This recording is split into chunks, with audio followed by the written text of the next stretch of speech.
টাকার অভাবে দুর্বল ব্যাংকগুলোর বিষয়ে সিদ্ধান্ত নিতে পারছে না কেন্দ্রীয় ব্যাংক। নির্বাচনের আগে সম্ভব নয় বলছেন বিশ্লেষকরা। জুলাইয়ে সামান্য বেড়ে 8.5% উপরে সার্বিক মূল্যস্ফীতি, বাজারে চড়া মাছ, মুরগি, ডিম সহ নানা পণ্যের দর। আজ থেকে যুক্তরাষ্ট্রের বাজারে কার্যকর হচ্ছে বাড়তি 20% শুল্ক। ট্রাম্পের চাপে রাশিয়ার বন্ধুত্ব উপেক্ষা না করার ঘোষণা ভারতের। সবাইকে আমন্ত্রণ মার্কেন্টাইল ব্যাংক পিএলসি বিজনেস 24-এ। শুনছিলেন শিরোনাম, সাথে আছে আব্দুল্লাহ ফারুক। ভিগো ওয়্যার গার্ড প্রয়োজন মতো বাঁকানো যায়, অধিক চাপেও ভাঙে না। ভিগো। প্রয়োজনীয় টাকার অভাবে দুর্বল ব্যাংকগুলোর বিষয়ে চূড়ান্ত সিদ্ধান্ত নিতে পারছে না সরকার। ফলে সম্পদমান মূল্যায়ন শেষ হলেও কাজ এগুচ্ছে না পরবর্তী ধাপের। বিশ্লেষকরা বলছেন, প্রতিষ্ঠানগুলোকে টেকসই করতে ইতিবাচক সিদ্ধান্ত নেওয়া জরুরি, তবে নানা কারণে তা নির্বাচনের আগে সম্ভব হবে না বলে মনে করছেন তারা। মাসুম মিয়ার প্রতিবেদন। সরকারি বেসরকারি মিলিয়ে দেশে 60টি বাণিজ্যিক ব্যাংকের কার্যক্রম চললেও বড় একটি সংখ্যার অনুমোদন মিলেছে বিগত আওয়ামী আমলে রাজনৈতিক বিবেচনায়। ফলে সেবা, নিয়মনীতির পরিপালন কিংবা আস্থার বিচারে খুব একটা এগোতে পারেনি ব্যাংকগুলো। উল্টো জড়িয়েছে ঋণের নামে লুটপাট আর অনৈতিক কর্মকাণ্ডে। দায়িত্ব নিয়েই এসব প্রতিষ্ঠান চিহ্নিত করে প্রয়োজনীয় ব্যবস্থা নেওয়ার কাজ শুরু করেন গভর্নর আহসান এইচ মনসুর। খেলাপি ঋণ ও ঝুঁকির বিচারে সে তালিকায় আসে 1.5 ডজনের মতো প্রতিষ্ঠান। এর মধ্যে 5টির সম্পদমান পর্যালোচনা করেও পাওয়া যায় ভয়ঙ্কর সব তথ্য। তবে পরবর্তী ধাপে সেসবের একীভূতকরণ কিংবা বিলুপ্তির প্রক্রিয়া থেমে আছে প্রয়োজনীয় অর্থ যোগানের নিশ্চয়তা না থাকায়। কিভাবে একীভূত হবে এবং সেটা কি একীভূত হয়ে কি একটা প্রতিষ্ঠান হবে না দুটো প্রতিষ্ঠান হবে, এবং সেগুলো যেই মূলধনের যে ঘাটতিটা থাকবে সেই ঘাটতিটা কিভাবে পূরণ হবে, এটা কি বাজার থেকে টাকা তোলা হবে নাকি সরকারের বাজেট থেকে সাময়িকভাবে রিক্যাপিটালাইজেশন করা, এইসব অনেক ডিটেইলের ব্যাপার আছে যেগুলো হয়তো বাংলাদেশ ব্যাংক এখন কাজ করছে। সংশোধিত আইনে নিশ্চিত করা হয়েছে ঝুঁকিপূর্ণ ব্যাংকগুলোতে থাকা গ্রাহকের অর্থ ফেরতের বিষয়টি। এছাড়া প্রতিষ্ঠান একীভূত হলেও অন্তত 3 বছর ছাঁটাই করা যাবে না কোনো কর্মী। বড় আমানতকারীদেরকে দেয়ার বিধান রয়েছে বাজার মূল্যের সমপরিমাণ শেয়ার। তবে অনিশ্চয়তা রয়েছে লুটপাটের কারণে মূলধনের ঘাটতি পূরণ কিংবা খেলাপি আদায়ের প্রক্রিয়া। এবিবির সাবেক এই সভাপতি মনে করেন, রাজনৈতিক সরকার আসার আগে কঠিন হবে এমন সিদ্ধান্তের বাস্তবায়ন। এন্ড অফ দ্য ডে আপনাদের ক্যাপিটাল না থাকে আপনি তো ব্যাংক চালাতে পারবেন না।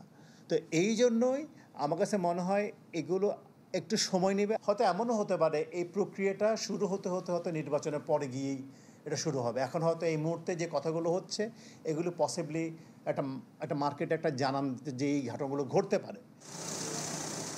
এই একীভূতকরণ প্রক্রিয়ায় অন্তত 20,000 কোটি টাকার অর্থের প্রয়োজন বলে মনে করেন বিশ্লেষকরা।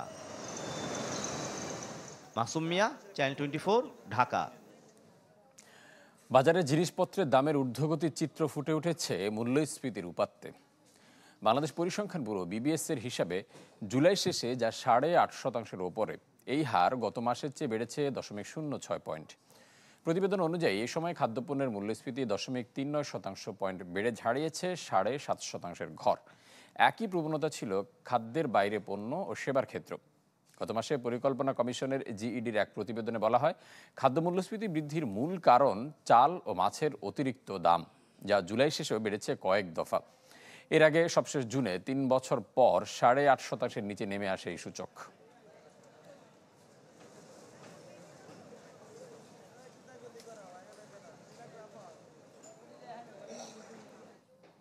এদিকে বাজারে গেল কয়েকদিন ধরে বাড়তি পেঁয়াজ, ডিম ও মুরগির দাম।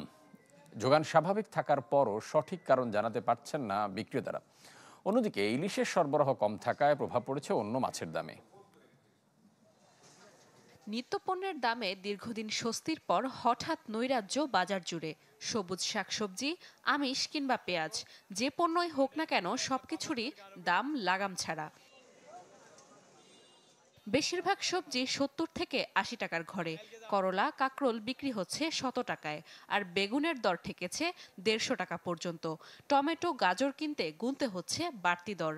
বরবটি 120 টাকা করে, বেগুন 120 টাকা করে, তারপরে আপনার হলো কাঁচামরিচ তো আপনার অনেক দাম, 300-400 টাকা করে কেজি যাচ্ছে কাঁচামরিচ। সারা বিশ্বেই বাড়তেছে, কিন্তু আমাদের দেশের কোনো লাগাম নাই আর কি। গভর্নমেন্ট চেঞ্জ হবে, সব কিছু পরিবর্তন হবে, কিন্তু আমাদের ভাগ্য কোনোদিনও পরিবর্তন হবে না। আমরা যে লাও সেই কদই থাকবে।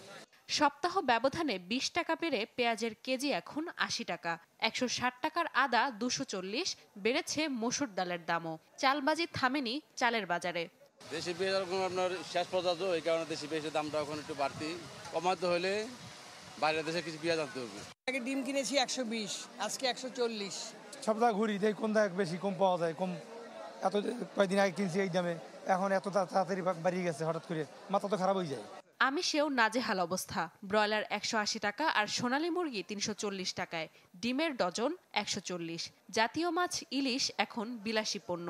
সাধারণের পাঙাশ, রুই কিংবা তেলাপিয়া সব ধরনের মাছেই যেন শুধু দামের নৈরাজ্য। মাছের সরবরাহ অনেক আছে, কিন্তু মাছের দাম একটু বেশি। বাজারের অবস্থা অতিরিক্ত বাড়তি হয়ে গেছে মাছ। দামের ভারে তাই দীর্ঘশ্বাস বাজার জুড়ে।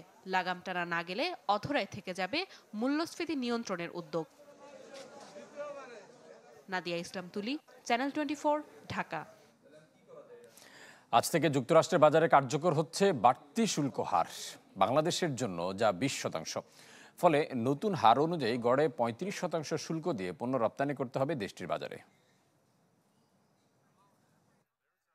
শুরুতে বাংলাদেশের উপর 37% বাড়তি শুল্ক আরোপ করে ট্রাম্প প্রশাসন। কয়েক দফা দর কষাকষি ও পণ্য আমদানি সমঝোতায় তা স্থির হয় 20%।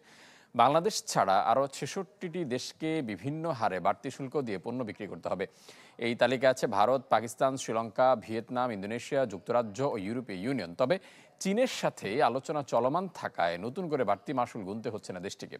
উল্লেখ্য, গেল 4 এপ্রিল বাণিজ্য ঘাটতি কমানোর অজুহাতে বিভিন্ন দেশের উপর 50% পর্যন্ত শুল্ক বসান ট্রাম্প।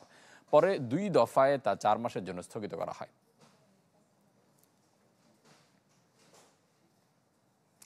এদিকে ট্রাম্পের চোখ রাঙানি আর শুল্ক ঝড়ে হাল ছাড়তে নারাজ ভারত। বরং অন্যায্য সিদ্ধান্ত দাবি করে তা মেনে না নিয়ে নিজেদের শক্ত অবস্থানের কথা জানান দিল দেশটি। বলছে, শুধুমাত্র শুল্ক ইস্যুতে রাশিয়ার বন্ধুত্বকে উপেক্ষা করা হবে না। ইফতেখার আলমের রিপোর্ট। ছাড়তে হবে মস্কোর বন্ধুত্ব, কমাতে হবে বাণিজ্য। যুক্তরাষ্ট্রের এমন হুমকিতে নিজেদের অবস্থান ধরে রাখে দিল্লি। ফলাফল, নতুন করে আরো 25% বাড়িয়ে মোট 50% শুল্কারোপ বিশ্বের 5ম বৃহত্তম অর্থনীতির উপর। ইউক্রেন যুদ্ধের প্রতিবাদে যখন রাশিয়া থেকে তেল কেনা বন্ধ করে দেয় ইউরোপের দেশগুলো, তখনই কম দামের সুযোগ নিতে শুরু করে ভারত। এছাড়া রাশিয়ার সস্তা তেল কিনে 5 বছরে বিশ্বজুড়ে নিজেদের জ্বালানি রপ্তানি 3.5 গুণ বাড়ায়। যে কারণে ক্ষমতায় বসার পরপরই চোখ রাঙাতে শুরু করেন ট্রাম্প। মুখে মুখে বন্ধুত্বের বুলি আওড়ালেও শেষ পর্যন্ত ছাড় দেননি বিন্দুমাত্র। ভারতের প্রায় $500 বিলিয়ন রপ্তানি ঝুড়িতে মাত্র 20% পণ্য রপ্তানি যায় যুক্তরাষ্ট্রে, যা দেশটির জিডিপির মাত্র 2%। তবুও 50% শুল্কের চাপে রপ্তানি করা বিভিন্ন পণ্যের দাম মার্কিন বাজারে বাড়তে পারে সর্বোচ্চ 65% পর্যন্ত। অন্যদিকে বেশ কিছু কাঁচামালের জন্য যুক্তরাষ্ট্রের উপর নির্ভরশীল হওয়ায় ভারত থেকে অন্যান্য দেশে রপ্তানি হওয়া পণ্যের দাম বাড়তে পারে 35% পর্যন্ত। ফলে ভারত থেকে ক্রয়াদেশ সরিয়ে নেওয়ার শঙ্কা ভর করেছে মোদি প্রশাসনের উপর। ইউএসটিআর তথ্য বলছে, গত বছর $212 বিলিয়ন বাণিজ্য হয়েছে দিল্লি ও ওয়াশিংটনের মধ্যে। তবে নতুন শুল্ক কাঠামোর কারণে বেশি ঝুঁকিতে পড়েছে ক্ষুদ্র ও মাঝারি শিল্প। এছাড়া ওষুধ, ইস্পাত, অ্যালুমিনিয়ামের বাজারে দেখা যাবে অস্থিরতা। আমাদের অতি ক্ষুদ্র ব্যবসার উপর সবচেয়ে বেশি আঘাত আসবে। তবে বড় ব্যবসায়ীরা তাদের অবস্থান পরিবর্তন করবে, আর শুল্কের বড় চাপ যুক্তরাষ্ট্রের গ্রাহকদেরই বেশি সামলাতে হবে। আমরা আলোচনা চালিয়ে যাব। ট্রাম্পের এমন পাগলাটে সিদ্ধান্তে আঘাত আসে ভারতের পুঁজিবাজার ও মুদ্রা বাজারে। তবুও বিশ্লেষকরা মনে করেন, অর্থনীতির বাইরে ভূ রাজনীতির বিচারে গুরুত্বপূর্ণ এই 2 দেশ অবশেষে পৌঁছাতে পারে সন্তোষজনক কোনো অবস্থানে। ইফতেখার আলম, চ্যানেল 24। বৈশ্বিক অস্থিরতায় ব্যাহত হতে পারে জ্বালানি ও জ্বালানি নির্ভর পণ্যের যোগান, যার সুযোগ নিয়ে এসব পণ্যের দাম বাড়াতে পারে বাজার সিন্ডিকেটের সদস্যরা। তাই বাড়তি যোগানের লক্ষ্যে সরকারসহ সংশ্লিষ্ট সব অংশীজনকে বিকল্প বাজার সন্ধানের পরামর্শ দেয় বাণিজ্য মন্ত্রণালয়। সম্প্রতি এক প্রতিবেদনে উঠে আসে এসব পর্যবেক্ষণ। আন্তর্জাতিক রাজনীতিতে বরাবরই কৌশলী বাংলাদেশ, তাই আধিপত্য বিস্তারে পূর্ব বা পশ্চিমা বিশ্বের প্রতিযোগিতায় দেখা যায়নি প্রত্যক্ষ অংশগ্রহণ। তা সত্ত্বেও বৈশ্বিক অস্থিরতার প্রভাব এড়াতে পারে না বাংলাদেশ। সাম্প্রতিক ইরান ইসরায়েল যুদ্ধ তাই উদ্বিগ্ন করে বাংলাদেশকে। বাণিজ্য মন্ত্রণালয়ের বিশেষ প্রতিবেদনেও উঠে আসে সেই তথ্য। বলা হয়, দেশের জ্বালানি যোগানের 85% আমদানি নির্ভর হওয়ায় দাম বৃদ্ধির ঝুঁকি থাকবে ভবিষ্যতেও, যাতে প্রভাব পড়তে পারে পরিবহন, বিদ্যুৎ ও শিল্প খাতে। তাই পরামর্শ দেওয়া হয় এসবের সরবরাহ নিশ্চিতে। এছাড়া যে কোনো বৈশ্বিক সংঘাতে তৎপর হয়ে উঠতে পারে বাজার সিন্ডিকেট। যখনই একটা দেশ, দুটো দেশের মধ্যে একটা সংঘাত হয়, ওই রিজনটা কিন্তু এফেক্ট হয়ে যায় এবং ওর মানে ইরানের কন্ট্রোলে কিন্তু একটা ইম্পর্টেন্ট গ্লোবাল ওয়াটারওয়ে কিন্তু আমরা যেটা সবাই জানি যে সেটা কিন্তু ওদের মধ্যে পড়ে। তো এই পানিপথটা যদি আমাদেরকে বন্ধ করে দিত, সেক্ষেত্রে কিন্তু বোথ এক্সপোর্ট অ্যান্ড ইম্পোর্ট আমাদের কিন্তু একটা ভীষণভাবে নেগেটিভলি ইম্প্যাক্ট করতো। এসব বিষয়ে আগেভাগেই সতর্ক হওয়ার জন্য সব অংশীজনদের নির্দেশনা দেয় বাণিজ্য মন্ত্রণালয়। পরামর্শ দেওয়া হয় জ্বালানি বিষয়ক পণ্যের বাড়তি যোগান ও বিকল্প বাজারের সন্ধানের। বৈশ্বিক অস্থিরতায় সুসংহত অবস্থান ধরে রাখতে বিভিন্ন দেশের সাথে কূটনৈতিক ও বাণিজ্যিক যোগাযোগ বাড়ানোর তাগিদও উঠে আসে প্রতিবেদনে। যে বড় বড় যেসব গ্রুপ আছে, যেমন আসিয়ান বা আরসেপ, আরসিইপি, এসব দেশের সাথে বা এসব গ্রুপের সাথে বা কোনো ভালো বড় দেশের সাথে, যেমন জাপান, সিঙ্গাপুর একটা বড় মানে বাণিজ্যিক দেশ, এদের সাথে আমাদের বাণিজ্য চুক্তি মানে এই যে ফ্রি ট্রেড এগ্রিমেন্ট করা, এটা হচ্ছে লাভবান হবে। নিত্যপণ্যের যোগান বাড়ানোর লক্ষ্যে বাড়তি উৎপাদনের পরামর্শ দেয় বাণিজ্য মন্ত্রণালয়। জোর দেওয়া হয় বাজার মনিটরিংয়েরও। Imdad Haque, channel 24, Dhaka. Mercantile bank PLC business 24-এর নিচে একটা বিরতি, সাথে থাকুন।